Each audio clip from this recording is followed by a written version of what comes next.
Hey mom, I'm on the TV.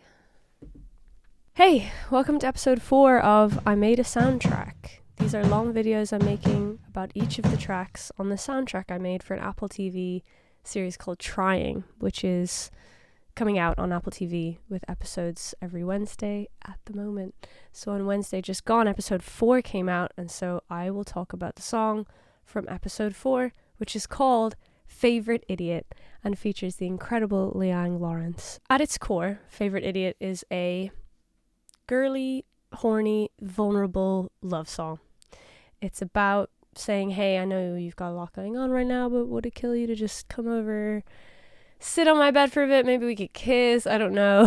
That is the place that the song comes from. I think lyrically this one had an interesting and again fairly effortless journey, and I actually really hate sometimes watching interviews where people describe their creative process as effortless, but I can't stress how rare and beautiful that is for me. But it really, just the A to B to C of this song really just was easy in a gorgeous way. Let's hop to the call I had with some of the core team members making the show. This was the prompt that I was given before writing the song for episode 4. So episode 4, fun, playful, the end of a silly chapter in their lives, but again, a hint of danger lurking around the corner. It's sort of the theme of our show, isn't it? Where it's all lovely and warm and sweet, but then you never know when something's going to go wrong. Luckily, that's the theme of my music too, so that's maybe why it worked so well.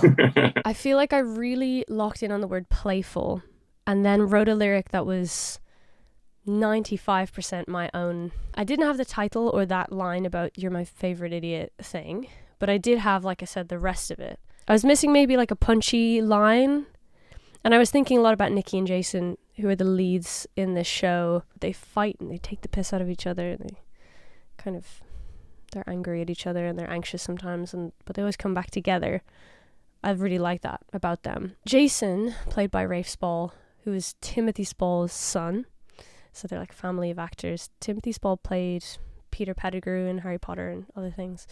But his son Rafe, who plays Jason in Trying, has this like very straightforward, quite geezery thing. His language is very informal.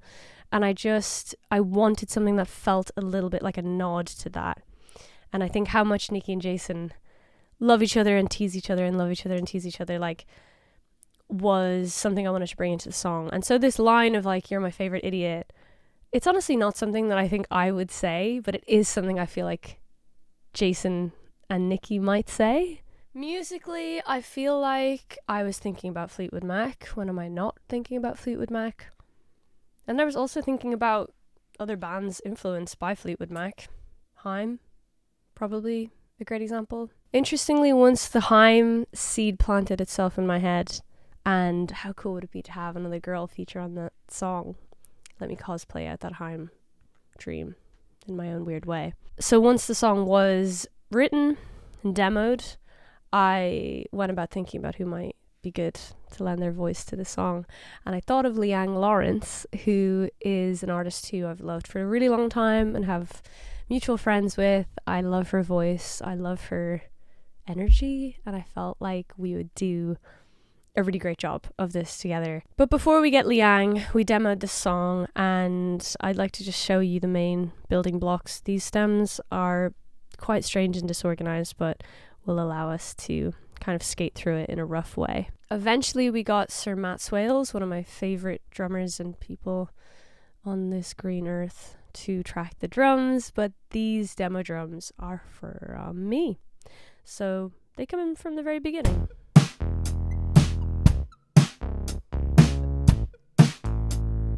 This really is the backbone of the verse. That is Tom's Moog 1 synth. And I feel like feeling-wise, this feels like a kind of cousin to Backseat Driver to me, tonally. Drum groove-wise, so simple. And quite dry in its recording. Eventually we get this little fucker. So nice.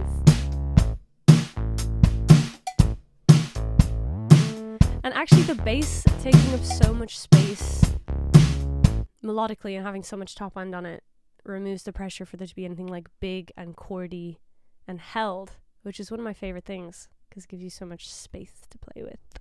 I absolutely adore the guitar parts in this song and how they interact with the vocal. Let's get a little bit of that.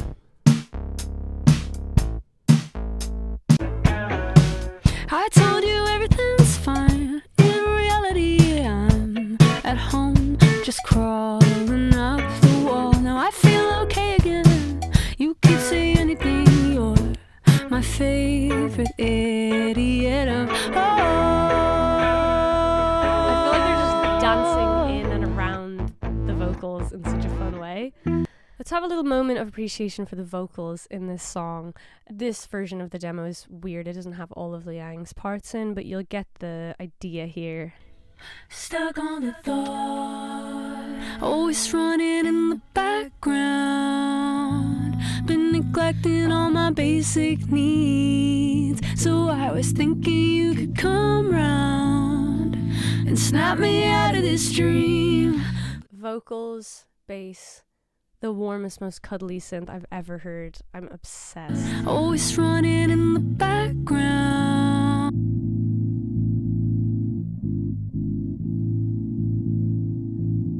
Tom is really king of synth tones. I find synths hard because the possibilities are infinite, and I feel like his taste of synth sounds, how to treat them, the more like organic, real sounding side of synths is, yeah, definitely more my world. I spoke about this a little when I was talking about the Matt Maltese feature on this soundtrack, a song called So Perfect. Once someone comes in on a feature and smashes it, it's very hard to imagine the song without them. I loved watching her track this verse. I feel 15 again. You could say anything, you're my favorite idiot of all.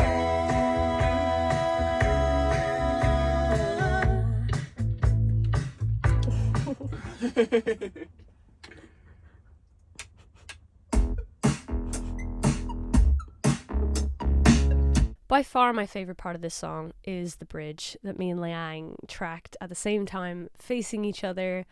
I do so much music making in this studio room of mine. I am so often on my own, like, hey guys, anyone got any ideas for the I'm used to having to like conjure that up in myself, but I really miss being able to lock eyes with someone sometimes and just go, oh, this is like so sick. Love a girl could make you sick, just enough to leave you chomping at the bit. I look at you to get me off, owning it, I'm owning it, I'm owning it, I'm stuck on a thought. That was pretty good. I loved it. I don't have Matt's drum parts in this session, but let's just listen very briefly to the finished version of the song, because this moment when the drums are in and how they build behind this vocal part is everything that I love about music. Love a girl could make you sick, just enough to leave you chomping at the bit. I look at you to get me off, owning it, I'm owning it, I'm owning it, I'm stuck on the thought, always running in the background, injected into my veins. Fuck. That moment ended up being everything I wanted and more, which is a feeling that I want all of you to experience in your own way. I won't like bark on about it, but fuck, like making music is such a weird job. It feels like climbing an impossible mountain at so many points. And yet these are the moments that make it entirely worth it. When the thing you've made or dreamt up is realized and it works, and everyone else is like, yeah, that works. It's like, always running in the background, and I know you've got a lot to do, but I was thinking we could lie down and you could touch me like I want you to. That's it, people.